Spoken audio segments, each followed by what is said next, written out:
Oye, fíjate, mi querido Ricardo, que estoy leyendo lo que publican en la primera plana en el periódico Reforma. Por ejemplo, dicen, fue una elección histórica no solo por el tema de género, sino porque con su decisión los ministros devolvieron la presidencia de la Corte a una jueza de carrera y en opinión de actores políticos fue una muestra de independencia frente a las críticas del presidente Andrés Manuel López Obrador a este organismo.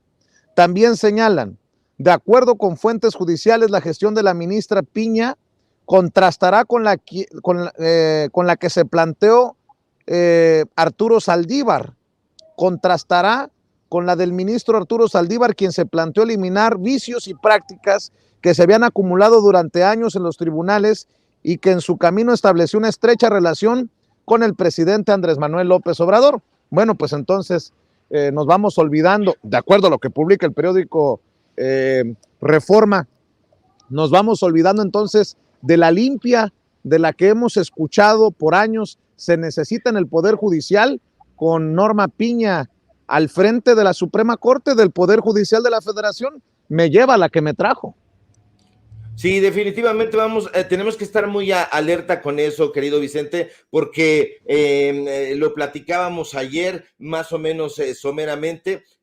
Aquí el medio del asunto es revisar las votaciones que ha hecho esta ministra y nos dimos cuenta de que en sus votaciones ha ido en contra de las propuestas de la Cuarta Transformación. Me explico, porque ahí está el detalle, como diría el clásico Cantinflas. Debemos recordar que el año pasado, en marzo de 2022, la ministra propuso declarar inválido el artículo 24 de la Ley Federal de Austeridad Republicana. ¿Y qué nos decía ese artículo? Bueno, pues prohibía a los servidores públicos de alto nivel trabajar en la iniciativa privada durante 10 años. ¿Para qué? Para evitar un conflicto de interés. Y entonces ahí esta nueva presidenta de la Suprema Corte argumentó que 10 años era demasiado, que pues sí, los personajes que habían regulado y supervisado estos trabajos no debería de ser tan exagerada la medida. Entonces votó en contra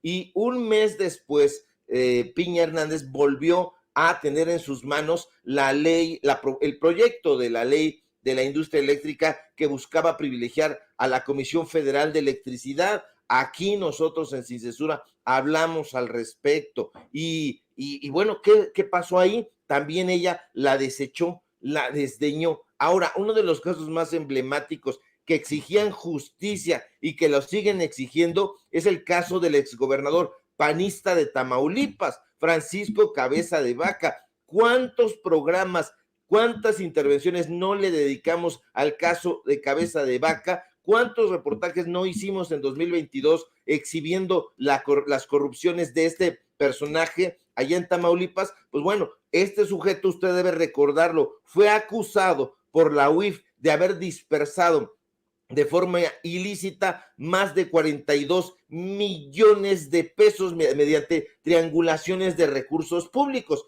Pues cuando tuvo la oportunidad la ministra Piña de posicionarse a favor de la aprehensión contra Cabeza de Vaca, ¿qué cree? Que no lo hizo, votó para que el exgobernador mantuviera el fuero y así, a simple vista, por supuesto que nos damos cuenta de que el conservadurismo ganó, volvió a ganar en la Corte. ¿Y sabe quién perdió?